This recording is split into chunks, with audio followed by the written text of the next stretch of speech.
Hello and welcome to episode 4 of the Lion's Den Dark Angel Tactics. I am Toby Bennett from Black Crow Gaming, and today we are going to be talking about the best characters available to Dark Angels.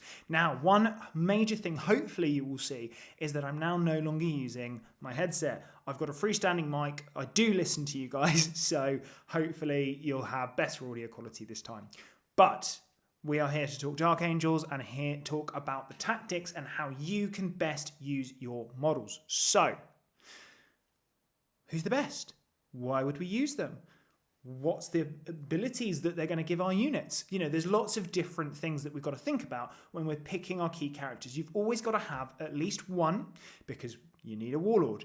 And a lot of the time you want to get in a couple because they're pretty damn good with the units. So, we're going to jump straight into it. And most importantly, we're going to go with the first one. And I think this is one that everyone is expecting, and that is Azrael. So, best character available to Dark Angels, hands down. He just does absolutely everything. And for 105 points, he is an absolute bargain. So, he's going to give sustained hits to the squad, a 4++ to the squad. So we're already looking at good attack and good defense already. Sustained hits is going to benefit if we're looking at maybe overwatching, or if we're looking at getting stuck in with a low number of attacks, or maybe if we're just looking to spike lots of 1 damage attacks. There's plenty of opportunity for that sustained hits to really matter. And then the 4++ to the squad, given that we're kind of suffering because cover isn't really as good as we need it to be right now for us. And a lot of the time we're being pushed onto, and because combat is becoming more prevalent and -2 in combat is particularly becoming more prevalent, a 4++ to the squad is incredibly useful just for staying alive for longer. And considering the units that Azrael is generally joining, which might be Hellblasters, Assault Intercessors, Inner Circle Companions, just that added bit of survivability is so important so that they can just stay around and you can get more value out of the sustained hits or the damage output of that unit. And then we go to possibly the most important bit of Azrael's datasheet, and that is that he gives you an extra CP a turn. Now, command points are phenomenally good. We know that Games Workshop nerfed the way that you can use them so that you can't just go, I'm going to spend 4 command points this turn, like you could in some parts of 9th.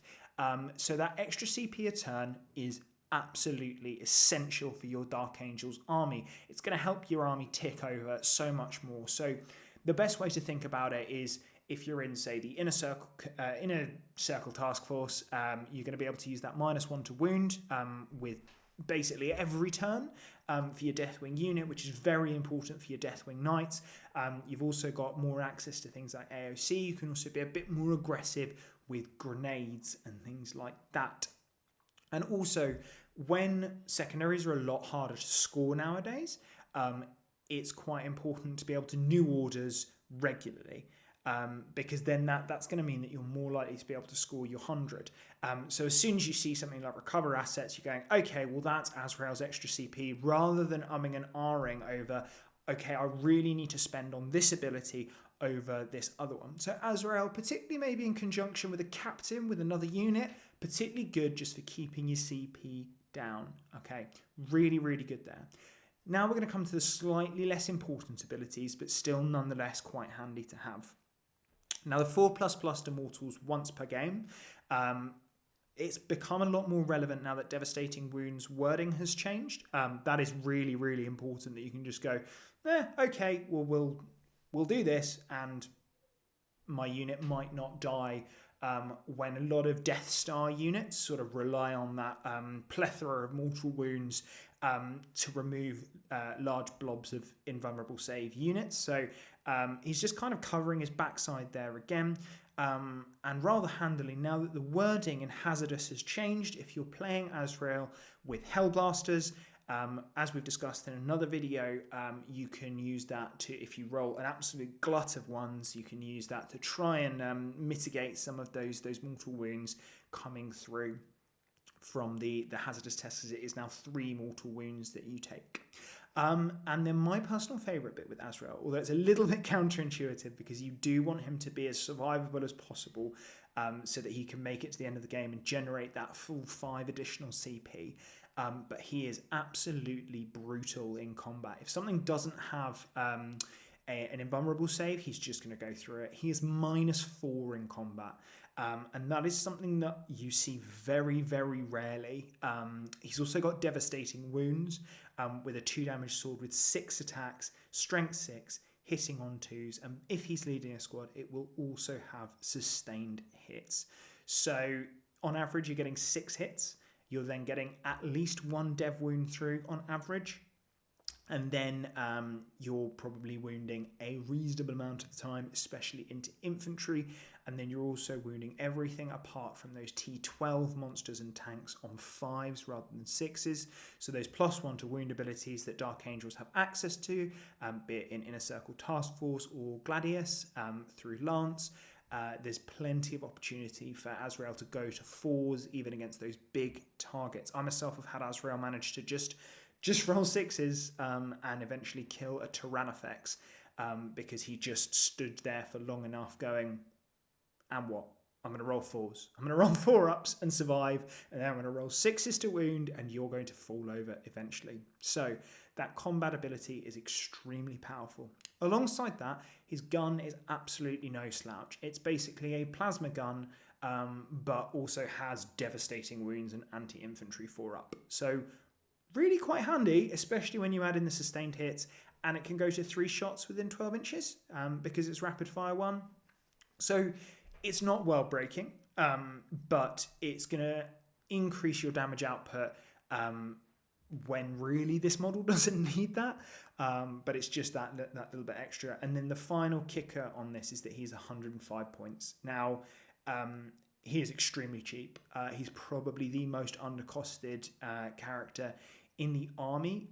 Possibly, I've heard arguments for the game as well, because 105 points for all of those abilities. I mean, we're going to see the difference when we go on to the other 4 characters on this list, just like how much heavy lifting Azrael does, which is even crazier considering that he is often held back because that extra CP is so important. So look, if you want to get the best out of your Azrael, there's a couple of things that you need to think about. You need to keep him back. He is not a frontline hero. He is absolutely incredible, but he will die. He is only T4. That is his major bring down. He's only a T4, 2-up save, 4-up invulnerable save. No like -1 to wound or anything like that. Unfortunately, he can't go with company heroes, which was absolutely huge. When he could do that, it was incredible. But he can't anymore, unfortunately. So that is well worth bearing in mind, that what you want to do with your Azrael is keep him back, generate that advantage with the extra CP, and then when you're getting towards the late game, say you've got a unit of assault intercessors or similar, you want to then rush that objective, push Azrael up forward, and that's where he can actually do his damage, but don't throw him away early game because you just won't get that reward from the extra CP.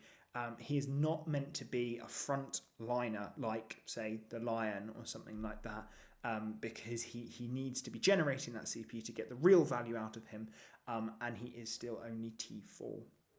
But there you go, there's Azrael, the best character available to Dark Angels. If you just wanted to know the best, you can switch off now. So hopefully that was useful. I don't think to most competitive players this was particularly much of a shock. But now we will move on to the next character. Now, these aren't in a specific order. I wanted to get Azrael out of the way first because we all knew he was going to be on this list. But now we're going to go to the Judicar, or the Judicea, depending on how you'd like to pronounce it. I've heard so many different ways. I've used so many different ways. If you want to comment down below how you actually pronounce it, feel free. It will boost my engagement, so I will always appreciate it. Now, this is very much a change that's come with Pariah Nexus, and that's this shift away from these large tank-heavy lists that focus on shooting, now to these smaller units and particularly combat-focused units. Usually, that are going to have a lot of damage output when they charge, but can't really take much punishment back. So that's where fights first becomes incredibly important. That alongside the change in heroic intervention, going from 2 CP to 1 CP, really, really powerful ability. So the way you're going to want to use your Judic, which is what we're going to call him for the rest of the video, I'll probably change it at some point. I usually like to have him with my inner circle companions.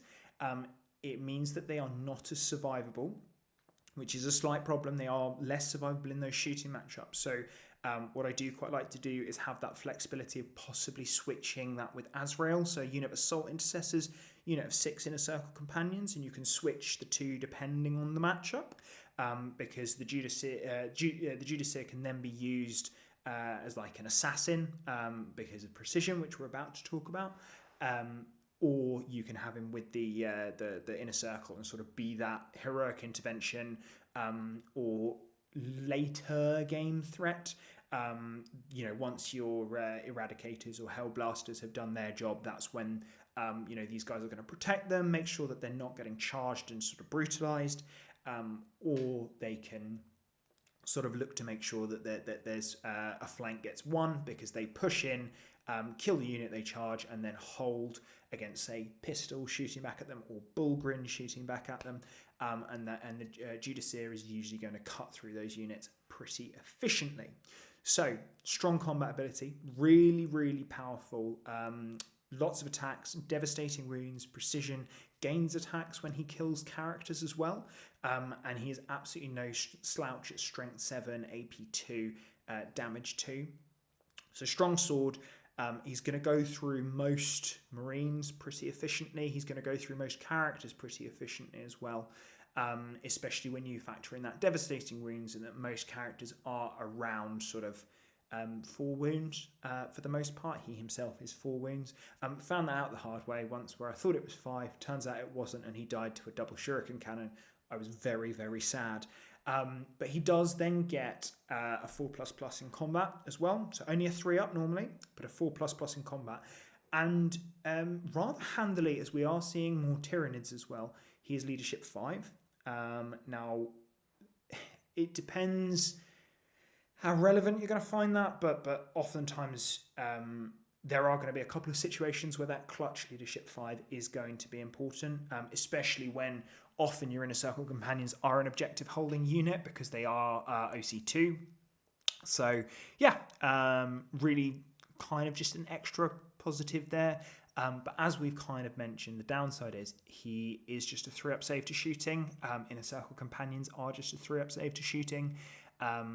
They will struggle if you're against a very heavy shooting opponent. It's why I have been sort of eschewing this character for a librarian often with my inner circle companions. He is also 5 points more expensive. But I think as we're seeing the meta developing and the way that Dark Angels are developing in that meta, having a fights first unit that's not the Lion is becoming even more relevant. And it's a real shame because I wish the Lion filled that role of threatening, your heroic intervention. But unfortunately, his damage output just isn't quite good enough. So instead, we sort of turn to that incredible damage output that we get from the inner circle companions. Just be aware that they're less survivable in that situation. So if you can bait your opponent into sort of making that charge or threatening that charge by putting eradicators or hellblasters within 6 inches, but your inner circle companions are behind a wall, then you'll be in a really good spot with that. This comes with the caveat that there's going to be times when it feels real bad that you've picked this character over, say, a librarian. But there's going to be other times where maybe you play World Eaters or 4 other combat armies, Blood Angels, all that kind of thing, all day, and you feel phenomenal. So little bit of a meta call as well with this character. And then the other character sort of fighting for that slot with the inner circle companions, as we've already mentioned, is the librarian. So it's 5 points cheaper, which is the first one, and it is very much a defensive character rather than an offensive character. Now, small positive addition is his smite. That is quite good, especially if you've got an impulsor with firing deck, because it's strength 6, AP 2, damage D3 with devastating wounds, if you do the hazardous version, which you always should be, for D6 shots. So sometimes you high roll, and sometimes the damage can be really good with that. But more importantly, he gives the squad a 4-up invulnerable save. Now, for something like Inner Circle Companions, that takes them from being not very survivable to extremely survivable, as they're -1 to hit with a 3-up save and a 4-up invulnerable save and 3 wounds. So very, very relevant. If we do start seeing, say, 18 Plasma Inceptors in the new Blood Angels detachment, then this is the guy you're probably going to want leading your troops, because the poor old Judicia will not be able to stand up to that, while as Librarian, it gives you a far better chance. Rather handily, considering that Thousand Suns and Grey Knights are quite relevant in the meta right now, he also gives a 4-up Feel No Pain to the squad to psychic abilities. And rather handily, the hazardous ability on his smite does also count as taking damage from psychic attack, not psychic attacks, but like psychic damage. It's in an FAQ. If people really want me to, I will fish out the screenshot. A friend of mine sent it to me. But yeah, really quite handy there. And his sword, interestingly, is D3. D3 damage, sorry, I should say, rather than 3 damage. Which is very good into -1 damage, which obviously we are seeing a lot more prevalently at the moment.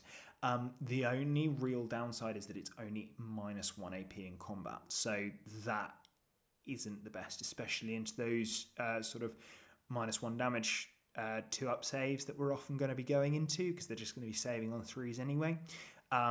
But as a character, the Librarian's extremely solid for 65 points. Just giving your squad a 4-up invulnerable save, really great. Something that I've sort of had a lot of success with over the recent times. If you can find ways just to give him maybe a little bit of extra AP, or to be honest, you just rely on those Inner Circle Companions doing the heavy lifting, then he's an absolutely fine character. He's doing a slightly terrible impression of Azrael, but he's not the worst. And for 65 points, not bad at all. So leading your Inner Circle Companions, you can very well look at the Librarian. It is competing with the Judicia for that slot. So again, meta dependent against those shooting armies. You really are going to want the Librarian. You're going to want the Librarian. You're probably going to want an Impulsor, and that will give you an edge. But yeah, it's a meta call. Currently, I would probably and am currently opting for the Judicia instead. But the Librarian is an extremely good option, and I did have a lot of success with a couple of them in my Inner Circle Companion lists. So now we're going to talk about the new hotness from the WTC, and that is the Pharmacist or Apothecary Biologus. And this one does come with the caveat that he only gets good if you give him an enhancement, and that very specific enhancement is Fire Discipline. So suddenly he's got lethal hits for the squad and sustained hits for the squad, and in the Devastator Doctrine, both of those things are happening on 5s. Now, if you look at the Eradicators that he will be leading, that is coming alongside full rerolls against those vehicles, monsters, and is it just vehicles? I think it's just vehicles and monsters. But yeah, real damn handy that. For some reason, he's OC3. Now, I've put the 55 points here up higher in the list because he is damn cheap, because he's kind of rubbish in so many different ways, because one of his abilities is if you kill something in combat on an objective, he goes to OC9. That's going to come up once in a blue moon. He's OC3 though, so suddenly that what would be 7 OC unit is 10 OC? No, it's 9. It is 9 OC. I can do maths. So yeah, real good ability, and then suddenly you can go to 17 OC. That might be incorrect. I'm not sure. No, it's just plus 6 OC, so it's 15 OC. However, 15 OC is pretty damn good, especially if you're looking at maybe shooting a key tank and then charging maybe a smaller unit, because those Eradicators in the Apothecary, they don't have any AP. They've just got close combat weapons, but they're actually pretty good at punching things to death, as all Marines are. So if you're looking at a squad of guardsmen, anything that's sort of T3 and doesn't have the best armor save, you've got a reasonable chance of wiping the squad. Damaged sister squads, that kind of thing. So you've got to pick your battles with that, because as I put here, he is a bit rubbish at fighting, but there are certainly upsides if you can get that OC9 off. But really, that ability to give lethal and sustained to the squad for such a cheap amount of points is really good, because he goes to 85 points, I believe, with the enhancement, and 85 points for that amount of damage output is very powerful. Also got a 2 damage pistol, which is no slouch. Sometimes it is relevant, so worth bearing in mind that. And if you do decide to go for a slightly off-meta build, you can put a captain in the squad if you want to be doing a free strat, or if you prefer to use him with a block of aggressors.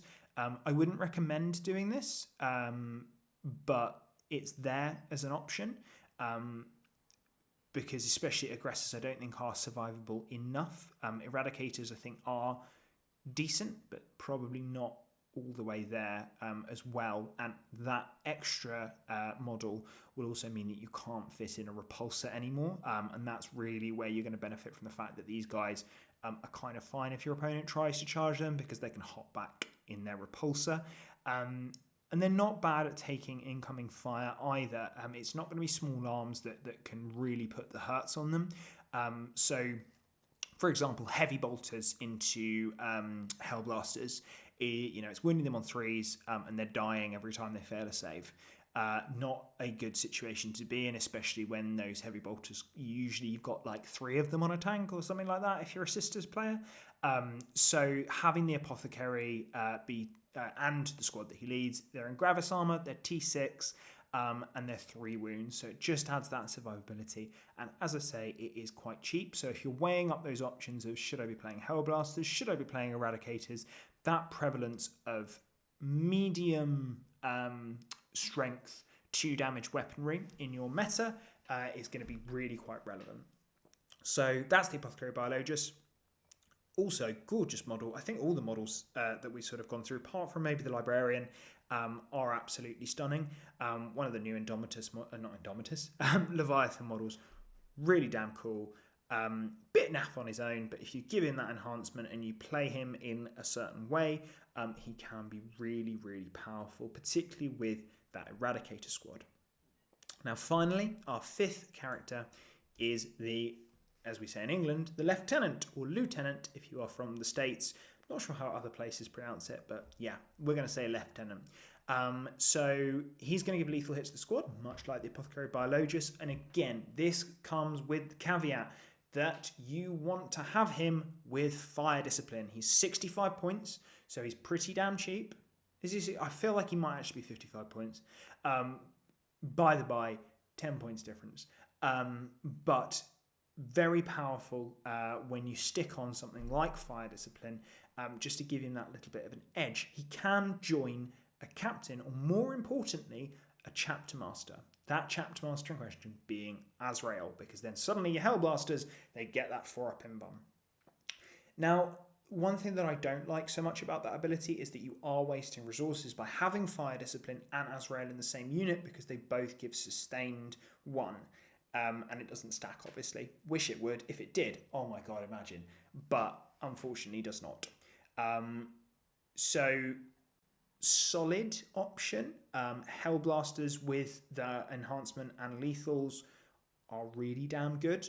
They will just sort of eviscerate most things that they go up against. They're a very potent Overwatch threat as well. So worth bearing in mind. And then a rather handy ability that I didn't realise for the longest time was that you can fall back, shoot, and charge just by having a Lieutenant in that squad as well. So your opponent can't efficiently just go and tag those Hellblasters with like a really pooey unit, or like Bulgrin or something like that, that are just super survivable. They're not going to go down to the return attacks, but they then tag your unit, but that doesn't matter anymore. So make sure you tell your opponent so they don't try that strategy, because you don't want to gotcha them. But B, really solid extra bonus there. They can have quite a varied weapon loadout depending on what they're going to be joining. I usually just go plasma pistol, power fist, because plasma pistols are funny because they have hazardous in their profile, but they're also strong. They're a good ability. The list does go on with plasma pistols. I like plasma pistols. And then power fist is probably just the best combat option that they can take. They can't take things like thunder hammers. So yeah, power fist, absolutely solid. Would not complain about that. So that does make them a strong combat threat. So if you do opt for the earlier Lieutenant, you're probably taking them with Fire Discipline. You're probably taking them with Hellblasters. And you're probably having a real nice day of absolutely mowing your opponent down. Alternatively, you could take them with Assault Intercessors. You could take them with Devastators. There are a couple of options, but they are extremely fringe. So you are looking for that Lieutenant to go with your Hellblasters, and then they will absolutely demolish. So they are our 5 key characters for Dark Angels. Now, obviously the Lion gets an honourable mention. Really sadly, just not quite strong enough in the current meta. If you're watching this as a non-Dark Angels player, those are 5 of the characters that you need to be looking out for, particularly the ones with the enhancements, because the damage output or the survivability, just that's what makes Dark Angels that little bit extra. It pushes them up from that A tier to that S tier. And if you are playing Dark Angels, keep Azrael safe. You cannot just throw him forward and pray, because against a better player, they will just get rid of him and you will lose a lot of resources. For 105 points, it's not a disaster, but you really don't want to lose what he brings, because A, he's undercosted, so he brings a lot more than his points, but the amount that you can gain just by having him on the field longer is extremely big. Judiciaire and Librarian, Metacools. Apothecary, Biologist and Lieutenant, Metacools.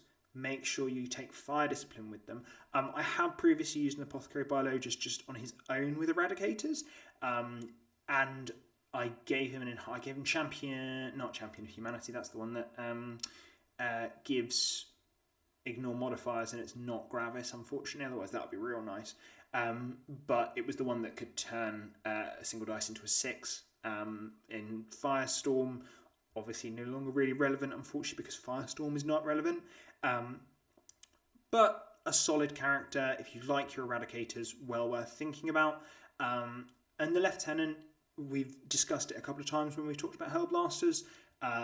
Just really efficient, just takes those Hellblasters and just elevates them that little bit extra. And for his points, absolutely worth it. So thank you so much for watching, and thank you to our sponsors, Glasshammer Gaming and Terrain Forge. Head to Glasshammer for that lovely cheap Warhammer. You can go buy any of these characters, and you can use the code BLACKCROW at checkout, and then you can get 5% off your order, or you can use BCG5 on Terrain Forge to get some lovely bespoke terrain for 5% off as well. Make sure you are liking this video, subscribing, following us on Facebook and Instagram. Do feel free to join the Discord. Give us that good feedback. I read every single comment that we get in, and I must admit, every single dislike I get, it makes me sad. So keep all the positivity, but actually, if it's terrible, tell me, because I want to make sure that this content improves and gives you that good insight to playing Dark Angels. I have a GT coming up in a couple of weeks' time, so next week will not be a review of that, but then the week after, you can keep an eye on the Dark Angels Facebook group. I'll do a little write-up of that, and then the next one will be LGT. Shock horror, I'll probably be playing Dark Angels. Who'd have thought, right? But that's kind of where my head's at right now. I'm really looking forward to it. If you are going to LGT, please do come say hi. I love interacting with the community. You guys are what make me do this. So yeah, come and show some love. Come and don't slap my ass like everyone else does, because apparently that's a thing that people do. But come along, say hi, and we can all be friends. But thank you so much for watching. I really hope you've enjoyed, and I look forward to seeing you in the next one. Stay loyal, Dark Angels fans. That's going to be our new saying. Thanks, bye.